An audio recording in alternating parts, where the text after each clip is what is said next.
చాలా మంది అనుకుంటూ ఉంటారు ఈ యుఎస్ అండ్ ఇరాన్ మధ్యలో ఏదైతే గొడవ జరుగుతుందో ఇది ఒక 1 మంత్ బ్యాక్ లేదంటే ఒక 1 ఇయర్ బ్యాక్ నుంచి స్టార్ట్ అయిందని చెప్పేసి. కానీ ఇది స్టార్ట్ అయింది 1 ఇయర్ బ్యాక్ నుంచో లేకపోతే 1 మంత్ బ్యాక్ నుండో కాదు. ఆల్మోస్ట్ 100 years దీనికి హిస్టరీ అయితే ఉంది. సో దీని హిస్టరీ కనుక మనం చూసుకున్నట్టయితే ఇది మనకి 1900లో అయితే మనకి స్టార్ట్ అయింది. ఈ 1900లో మనకి బ్రిటిష్ అనేది ఒక కలోనియల్ పవర్ లాగా అయితే ఉండేది. అది మనకి చూసుకుంటే ఆల్మోస్ట్ ప్రపంచం అంతా కూడా ఇది రూల్ అయితే చేయడం అయితే జరిగింది. సో అందులో ఇది ఇరాన్ని కూడా రూల్ చేస్తుంది ఆ టైంలో.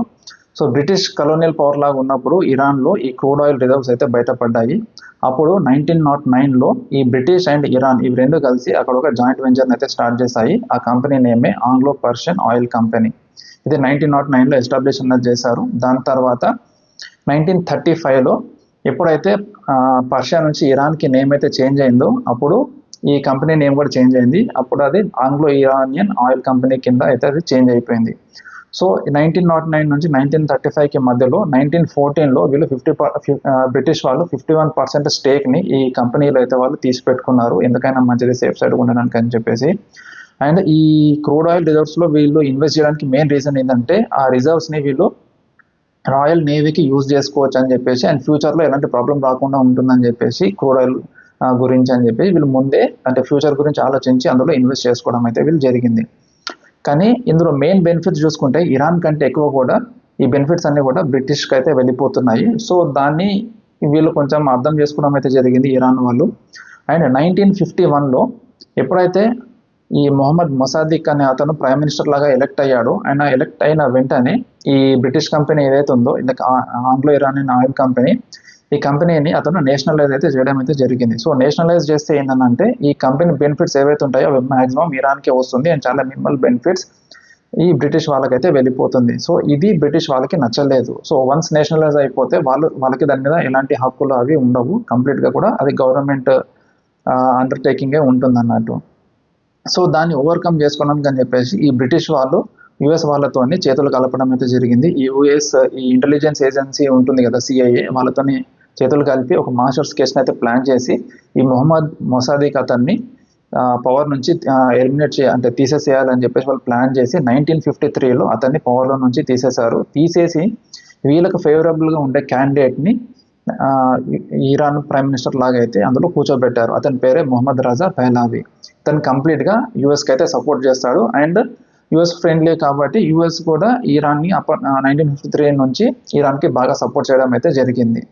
సో ఈ రజా పెహ్లావి ఏంటంటే అక్కడ కొంచెం డిస్క్రిమినేషన్ పెరగడము, కరప్షన్ పెరగడము ఇవన్నీ కూడా బాగా పెరిగిపోయాయి. 1953 నుంచి చూసుకుంటే ఇవన్నీ చాలా చేంజెస్ జరగడము అండ్ వెస్టర్న్ ఇన్ఫ్లుయెన్స్ ఇరాన్లో బాగా ఎక్కువ పెరిగిపోవడము. సో ఇది అంతా లోకలైట్స్ ఎవరైతే ఉంటారో ఇరాన్ వాళ్ళకి అది నచ్చలేదు. సో అది over a period of time అన్నది అది అయ్యింది. సో వన్స్ ఇతను వచ్చాక 1957లో యుఎస్కి అండ్ ఇరాన్కి మధ్యలో ఒక చిన్న డీల్ లాగైతే జరిగింది. అది ఏంటంటే ఈ న్యూక్లియర్ పవర్ని ఇరాన్లోకి తీసుకురావాలని చెప్పేసి ఈ మొహమ్మద్ రజా యుఎస్ వాళ్ళతో మాట్లాడడం అయితే జరిగింది. సో వాళ్ళు కూడా ఎలాగో ఇతను మనకు ఫేవరబుల్గానే ఉన్నాడు కాబట్టి ఈ న్యూక్లియర్ పవర్ని సరే మీరు తీసుకోండి, కానీ అది ఓన్లీ సివిలియన్ యూస్కి మాత్రమే యూజ్ చేయాలి అండ్ దాంట్లో నుంచి వచ్చే బెనిఫిట్స్ లైక్ ఈ power plant these kind of వాటికి మాత్రమే మీరు యూజ్ చేసుకోవాలంటే సరే మాకు న్యూక్లియర్ పవర్ అన్నది మాకు కావాలి, మేము ఎలాగో మిలిటరీకి అదేం యూజ్ చేయము, ఓన్లీ సివిలియన్ పర్పస్ మాత్రమే అది యూజ్ చేసుకుంటామని చెప్పేసి అంటే సరే అని చెప్పేసి యుఎస్ అండ్ ఇరాన్ మధ్యలో ఒక డీల్ కుదరడం అయితే జరిగింది. అండ్ ఆ డీల్ కుదిరిన తర్వాత ఒక 10 years తర్వాత అంటే లైక్ 1967 1968 ఆ టైంలో యుఎస్ వాళ్ళు ఇరాన్కి ఈ న్యూక్లియర్ రియాక్టర్ అండ్ యురేనియంని కూడా ఇచ్చారు. సో దట్ ఏంటంటే వాళ్ళు యురేనియంని ఎన్రిచ్ చేసుకొని దాన్ని వీళ్ళు సివిలియన్ పర్పస్ కోసం అయితే ఆ న్యూక్లియర్ పవర్ని యూజ్ చేసుకోవచ్చు అని చెప్పేసి ఇచ్చారన్నట్టు. అంటే న్యూక్లియర్ రియాక్టర్ అండ్ యురేనియం రెండు కూడా. సో ఇచ్చిన తర్వాత అదంతా ప్రశాంతంగానే అది జరిగిపోతుంది. So over a period of time 1968 నుంచి 1979 మధ్యలో చూసుకుంటే ఇందాక ఏదైతే మనం మాట్లాడుకున్నామో ఈ వెస్టర్న్ ఇన్ఫ్లుయెన్స్ ఒకటి, దాని తర్వాత కరప్షన్, దాని తర్వాత ఈ లోకలైట్స్ని సరిగా పట్టించుకోకపోవడము. సో అంటే టాప్ ఆఫీషియల్స్ ఎవరైతే ఉంటారో వాళ్ళు మాత్రమే బాగా అంటే లైక్ బతకడము, అంటే లోకలైట్స్ని బాగా తొక్కేయడం ఇవన్నీ జరుగుతుండడం వల్ల అందులో ఒక రెవల్యూషన్ అన్నది స్టార్ట్ అయింది. ఆ రెవల్యూషన్ అన్నది ఒక రిలీజియస్ లీడర్ ద్వారా స్టార్ట్ అనేది అయింది. అతని పేరే అయతొల్లా ఖొమైనీ. అతను అయతొల్లా ఖొమైనీ ఎవరైతే ఉన్నారో అతను 1979లో రెవల్యూషన్ని తీసుకొని వచ్చాడు. రెవల్యూషన్ని తీసుకొని వచ్చిన తర్వాత ఆ ఓల్డ్ ప్రైమ్ మినిస్టర్ ఎవరైతే ఉన్నారో మొహమ్మద్ రజా పెహ్లవి అతన్ని పవర్లో నుంచి దించేసి ఇతను మళ్ళీ ప్రైమ్ మినిస్టర్ అయితే అయ్యాడు. సో ఇతను ప్రైమ్ మినిస్టర్ అయిన తర్వాత అతను ప్రాణభయంతోని ఈ ఇరాన్ని వదిలేసి యూఎస్కి అయితే పారిపోయాడు. ఎందుకంటే అక్కడ అంటే లైక్ ఈ ప్రాసెస్లో కొంచెం అతనికి దెబ్బలు తగ్గడం, లైక్ అతని మీద అటాక్స్ జరగడం అవన్నీ అయ్యాయి. సో మెడికల్ ట్రీట్మెంట్ కోసము అతను అక్కడికి యూఎస్కి అయితే వెళ్ళిపోయాడు. అది వీళ్ళకి నచ్చలేదు. ఎందుకనంటే అతను వీళ్ళకి ఆల్మోస్ట్ చూసుకుంటే ఒక 20 years వరకు కొంచెం ఇబ్బంది అయితే పెట్టాడు. సో దానికి ఏంటంటే వీళ్ళు కొంచెం ఒక రివెంజ్ టైప్ అయితే వీళ్ళు ప్లాన్ చేసుకున్నారు అన్నట్టు, అంటే ఇరాన్ వాళ్ళు. సో అతనే ఎలిమినేట్ చేద్దామని చెప్పేసి, కానీ యుఎస్ వాళ్ళు అతనికి షెల్టర్ ఇచ్చేసరికి అది ఇరానియన్ వాళ్ళకి నచ్చలేదు. సో ఇరాన్లో ఉన్న స్టూడెంట్స్ ఏం చేశారంటే లోకల్ యుఎస్ ఎంబసీ ఏదైతే ఉంటుందో దాన్ని అటాక్ చేసి అందులో 52 అమెరికన్స్ని హాస్టేజెస్ లాగా తీసుకొని ఆల్మోస్ట్ 444 days వాళ్ళ దగ్గరనైతే వాళ్ళు పెట్టుకున్నారు. సో ఈ ప్రాసెస్లో 1979 నుంచి 1980 మధ్యలో ఇది బాగా యుఎస్ అండ్ ఇరాన్ మధ్యలో చాలా డిస్టర్బెన్స్ అయితే క్రియేట్ చేసింది. సో అప్పుడే ఆ డిప్లొమాటిక్ టైస్ ఏవైతే ఉంటాయో వాళ్ళిద్దరి మధ్యలో అది మెల్లమెల్లగా తగ్గిపోవడం అయితే జరిగి వాళ్ళిద్దరూ ఒక బద్ధ శత్రువుల లాగైతే తయారైపోయారు. అండ్ అప్పుడే 1980లో ఇరాన్ అండ్ ఇరాక్ మధ్యలో వార్ కూడా స్టార్ట్ అవడం అయితే జరిగింది. సో అదే మన సద్దాం హుస్సేన్ రూలింగ్ ఆ టైంలో. సో ఆ వార్ నడుస్తున్న టైంలో యుఎస్ ఇండైరెక్ట్గా ఇరాక్కి సపోర్ట్ చేయడం అయితే జరిగింది. సో దానివల్ల ఏంటంటే ఈ war Iran and Iraq war ఏదైతే 1980లో స్టార్ట్ అయిందో అది ఆల్మోస్ట్ 8 years అనేది నడిచింది. అంటే 1988 వరకు కూడా ఆ వార్ అనేది నడిచింది. ఈ ప్రాసెస్లోనే చాలా మంది both Iran and Iraq side ఇద్దరు చనిపోవడం అయితే జరిగింది. అంటే ఇండైరెక్ట్గా యుఎస్ సపోర్ట్ చేస్తుంది, కానీ వార్ మాత్రం జరిగింది ఇరాన్ అండ్ ఇరాక్ మధ్యలో. సో దట్ ఏంటంటే ఇరాన్ మీద కంప్లీట్ గ్రిప్ యుఎస్ తీసుకుందామని చెప్పేసి ఆ రెజిమ్ని చేంజ్ చేసుకుందామని చెప్పేసి. అండ్ ఈ వార్ అయిపోయిన తర్వాత 1989లో ఈ అయతుల్లా ఖుమైనీ ఎవరైతే సుప్రీం లీడర్ అంటే ప్రైమ్ మినిస్టర్ ఎవరైతే అయ్యారో అతను 1989లో అతను చనిపోయాడు. అతను చనిపోయిన తర్వాతనే ప్రజెంట్ లీడర్ ఎవరైతే ఉన్నారో అలీ ఖమైనీ అతను పవర్లోకి అయితే వచ్చాడు. అండ్ అతను సుప్రీం లీడర్ లాగా అయితే వచ్చాడు అన్నట్టు. సో వన్స్ అతను సుప్రీం లీడర్ అయ్యాక ఈ చేంజెస్ ఏవైతే ఉన్నాయో ఈ న్యూక్లియర్ టెక్నాలజీని డెవలప్ చేయడము ఇవన్నీ కూడా చాలా ఫాస్ట్గా అయితే చేసేసుకుంటూ వచ్చాడు అన్నట్టు. అండ్ ఇది డెవలప్మెంట్ అంతా అవుతున్న టైంలో ఈ ఏదైతే పక్కన కంట్రీస్ ఏవైతే ఉన్నాయో గల్ఫ్ కంట్రీస్ అవి కొంచెం భయపడడం అయితే స్టార్ట్ అయ్యాయి. అండ్ అది కాకుండా పక్కన ఉన్న ఇజ్రాయెల్ కూడా ఈ మన ఇరాన్కి భయపడడం అయితే స్టార్ట్ చేసింది. ఎందుకనంటే ఒకవేళ దాని చేతికి న్యూక్లియర్ పవర్ కనుక వస్తే ఖచ్చితంగా అది అటాక్ చేస్తున్న అది వెనక అంటే లైక్ వెనక ముందు ఏం ఆలోచించదని చెప్పేసి వాళ్ళు భయపడి వాళ్ళు యుఎస్తోని కొంచెం ఇది చేసి మీరు ఏదైనా ఒకటి ఫోర్స్ చేసి వాళ్ళని ఆపిచ్చేసేయండి, లేకపోతే కంప్లీట్గా దాన్ని ఎలిమినేట్ చేసేయండి అని చెప్పేసి వాళ్ళిద్దరి మధ్యలో డిస్కషన్స్ చేయడం అయితే జరిగింది.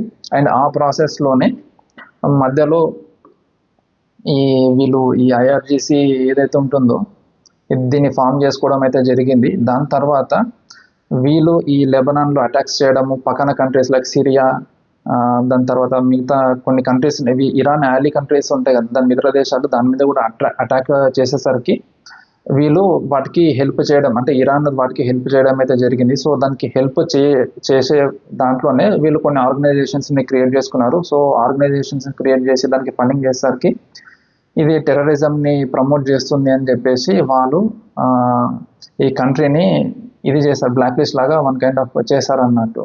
సో దాని తర్వాత ఇరాన్ మీద శాంక్షన్స్ పెరగడం, దాని తర్వాత యుఎస్ అనేది ఇరాన్ పైన శాంక్షన్స్ చాలా ఎక్కువగా పెట్టడం అయితే స్టార్ట్ చేసింది. సో ఈ ప్రాసెస్లో 2013 and 2015 మధ్యలో ఈ ఒబామా ప్రెసిడెంట్ లాగా ఉన్నప్పుడు ఈ ఇరాన్ అండ్ యుఎస్ మధ్యలో టాక్స్ జరగడం అయితే జరిగింది. అండ్ ఫైనల్గా వాళ్ళిద్దరి మధ్యలో ఒక అండర్స్టాండింగ్ అన్నది వచ్చి ఒక ట్రీటీకి అయితే లైక్ ఒక డీల్కి అయితే వాళ్ళు ఒప్పుకున్నారు. ఏంటంటే వీళ్ళు ఈ న్యూక్లియర్ పవర్ ఏదైతే ఉందో దాన్ని లిమిట్ చేసుకుంటాము అండ్ యురేనియం ఎన్రిచ్మెంట్ని కూడా మేము చాలా లిమిట్ అయితే చేసుకుంటాము అని చెప్పేసి ఇరాన్ ఒప్పుకుంది.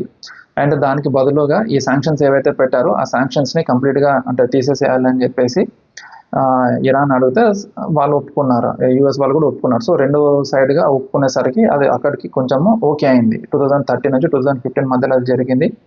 అండ్ అక్కడ మొత్తం ఓకే అయిపోయింది. ఓకే అయిపోయిన తర్వాత ఆఫ్టర్ 3 years తర్వాత మన ట్రంప్ ఫస్ట్ టైం ఎలక్ట్ అయినప్పుడు డైరెక్ట్గా లైక్ వితౌట్ ఎనీ కన్సల్టేషన్ ఏం డిస్కషన్స్ ఏమి లేకుండానే ఇదైతే ట్రీటీ జరిగిందో 2013-15 లైక్ ఒబామాకి అండ్ మన ఇరాన్కి మధ్యలో దాంట్లో నుంచి అతను డైరెక్ట్గా బయటకు ఆ ట్రీటీలో నుంచి బయటకు వచ్చేసాడు. అంటే లైక్ ఆ డీల్ నుంచి బయటకు వచ్చేసి డైరెక్ట్గా ఇరాన్ మీద శాంక్షన్స్ పెట్టడం అయితే స్టార్ట్ చేశాడు. ఏంటంటే కంప్లీట్గా అక్కడ అసలు న్యూక్లియర్ పవర్ ఏముండదు, యురేనియం ఎన్రిచ్మెంట్ కూడా ఏం చేయొద్దు అని చెప్పేసి కంప్లీట్గా ఇది చేశారు అన్నట్టు.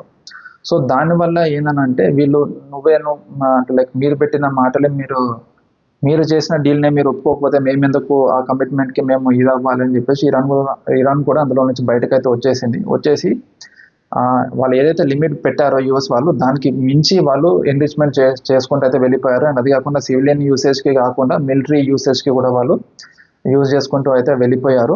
అండ్ యురేనియం ఇప్పుడు చూసుకుంటే ఇరాన్ దగ్గర చాలా ఎక్కువగా అయితే ఉండిపోయింది. సో 2018లో ఇదంతా మనకి జరిగింది ట్రంప్ ఫస్ట్ టర్మ్లో ఉన్నప్పుడు. సో ట్రంప్ ఫస్ట్ టర్మ్లో ఉన్నప్పుడు అంతా జరిగింది. దాని తర్వాత ఆఫ్టర్ 2 years 2020లో మనం చూసుకుంటే ఇది మనం ఇప్పుడే ఆపకపోతే ఇది ఫ్యూచర్లో చాలా ప్రాబ్లం అయ్యేలాగా ఉందని చెప్పేసి 2020లో ఐఆర్జీసీ టాప్ లీడర్ ఎవరైతే ఉన్నారో అతన్ని అసాసినేట్ అయితే చేసేస్తారు. సో దట్ ఏంటంటే వన్స్ లీడర్ అన్నది లేకపోతే ఆ కింద ఉన్న గ్రూప్ అంతా కూడా డైల్యూట్ అయిపోతుంది, వాళ్ళు కొంచెం భయపడతారని చెప్పేసి ఆ టాప్ లీడర్ని అసాసినేట్ చేయడం అయితే జరిగింది. కానీ అసాసినేట్ చేసిన తర్వాత ఆ గ్రూప్ ఇంకా స్ట్రాంగ్ అయ్యిందే తప్ప ఇంకా డైల్యూట్ అయితే ఏం అవ్వలేదు, అది ఇంకా పెరుగుకుంటూ అయితే వచ్చింది. అండ్ ఆ 2020 తర్వాత నుంచే మనకి చూసుకుంటే ఈ గొడవకు సంబంధించి చాలా ర్యాపిడ్ డెవలప్మెంట్స్ అయితే మనకి అవుతూ వచ్చాయి. అండ్ వన్స్ మనకి ట్రంప్ సెకండ్ టైం ఎలక్ట్ అయిన తర్వాత ఈ న్యూక్లియర్ ఇష్యూ ఏదైతే ఉందో దాన్ని మళ్ళీ రేజ్ చేయడం అయితే జరిగింది. సో దానివల్ల ఏంటంటే యూఎస్ అండ్ ఇరాన్ మధ్యలో మళ్ళీ డిస్కషన్స్ అయితే స్టార్ట్ అయ్యాయి. సో వాళ్ళు ఏంటంటే నెగోషియేషన్స్ అయితే చేసుకుంటున్నారు, కానీ ఇరాన్ మాత్రం ఖచ్చితంగా ఉంది ఏంటంటే లైక్ మేము న్యూక్లియర్ పవర్ని జనరేట్ చేసుకుంటాము, యురేనియం ఎన్రిచ్మెంట్ కూడా మేము చేసుకుంటాము, దాన్ని మిలిటరీకి ఖచ్చితంగా మేము యూజ్ చేసుకుంటామని చెప్పేసి వాళ్ళు దాని మీద అయితే చాలా గట్టిగా అయితే వాళ్ళు కూర్చున్నారు.